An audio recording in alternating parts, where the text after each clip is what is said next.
What's up everyone, Escoffier has been out and she was the unit highly hyped up to revive freeze teams from the dead. I've been testing her extensively, basically mating her, so just before she goes, I want to give my real and honest review. Did she transform Cryo and Hydro teams? Stick around as I cover what she excels at, where she struggles, and my general thoughts on her. And of course I also want to know your thoughts, so drop them in the comments below. Are you glad you pulled her? Were you expecting a little more, or are you still on the fence about her? Let's get into it, and let's kick things off with her elemental skill. Think of it as her signature ability, or her bread and butter if you will. And honestly, it's pretty amazing. What's so amazing about it is that it's a dish that follows you around and passively attacks opponents. Passive damage is always very nice, but in freeze teams, it's especially crucial. Freeze itself doesn't net you any extra damage, so to make it effective, greater damage within the freeze team is required, which is exactly what her skill does with no extra effort. Now there's a shortcoming of her skill that I wish wasn't the case. Get this, her Escoffier's skill will attack one enemy, but it actually does have an AoE to where it can hit two enemies at once. Naturally, you want to take advantage of this to double her DPS, but this will basically never happen since her AoE is incredibly small. So small in fact that enemies need to basically be glued together if you want to hit two of them at once. And to do this on your own, this can be pretty difficult, or on the other hand, to take advantage of this, you can play a grouping character, but this is something her kit unfortunately actively works against, which I'll get into. Now, is damaging two enemies at once too overpowered? Would it be way too strong? I don't really think so, but despite this, even though it doesn't do this, it's still a very high damaging ability, so it's still very good. This is also the case for her elemental burst, which I feel doesn't get enough attention by Escoffier players. Just as it's cast, Escoffier will deal high damage, and the damage here is nothing to scoff at. With high enough levels, it can reach a scaling of 1000, so it can really hit hard. And on a side note, if you want both high burst and skill damage, and to learn other important things like her best weapons and artifacts, you can watch my guide on her right here. But back to the video. On top of this strong burst damage, the strength of her burst doesn't just rely on her damage potential.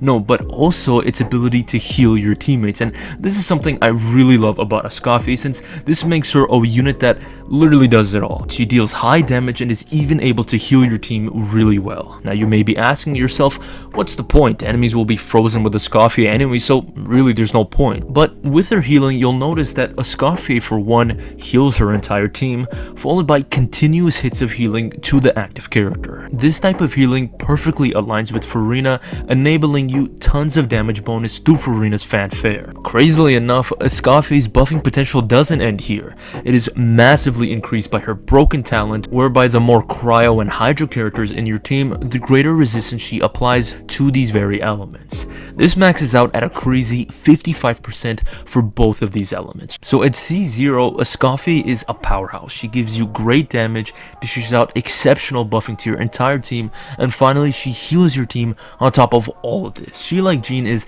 the epitome of the all-in-one unit. This all culminates to her massively shifting the state of Cryo. Before her, Cryo units and teams were basically forgotten outside of a few exceptions like Seed Lolly. The performance of freeze teams were fairly poor, and there really just wasn't much of a reason to use them when you can just tear enemies with Neuvillette or casually hit close to 1,000,000 with Malwika.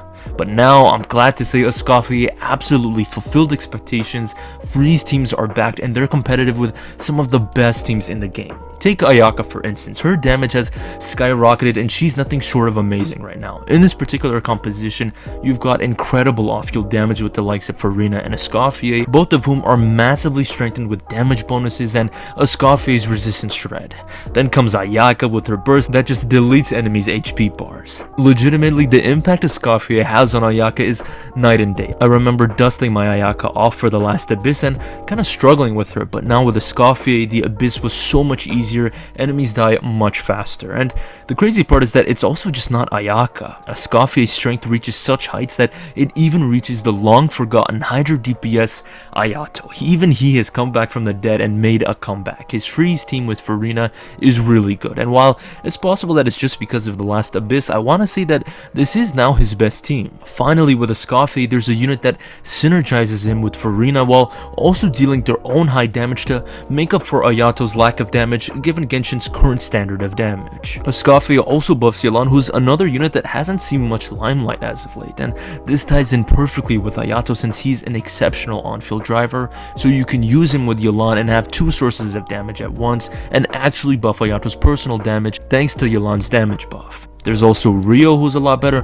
Basically every Cryo and Hydra unit is now loads better with Escoffier. Her passive talent works wonders and this is absolutely her biggest pro. But ironically, this greatest strength of hers is also her greatest weakness. As we went over, the 55% resistance shred is huge, but look at that resistance reduction just before 55%. It's only 15. This brings us to her weakness that I really wish wasn't the case. Escoffier sort of only improves freeze teams that are purely Hydro and Cryo units. She isn't the same crazy unit for freeze teams that don't purely involve these two elements, and a prime example of this is Chaska's freeze teams.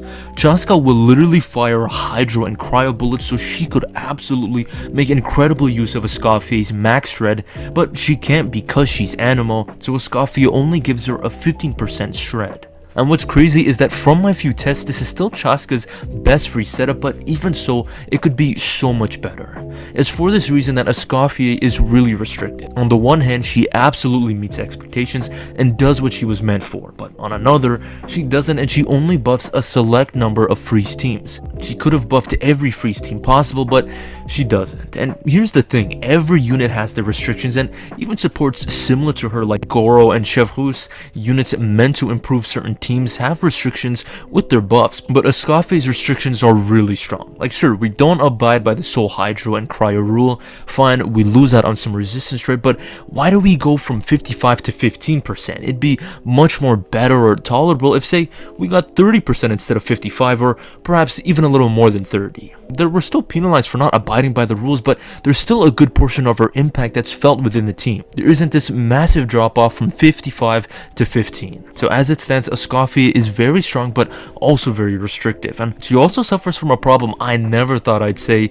She has way too much crit. See, Escoffier's ascension bonus is increased crit rate. She can also use the likes of Blizzard Strayer for even more crit. She absolutely wants Cryo teammates, so the Cryo resonance will be active, granting further crit rate. So in total, she can have too much crit rate, even going above 100%.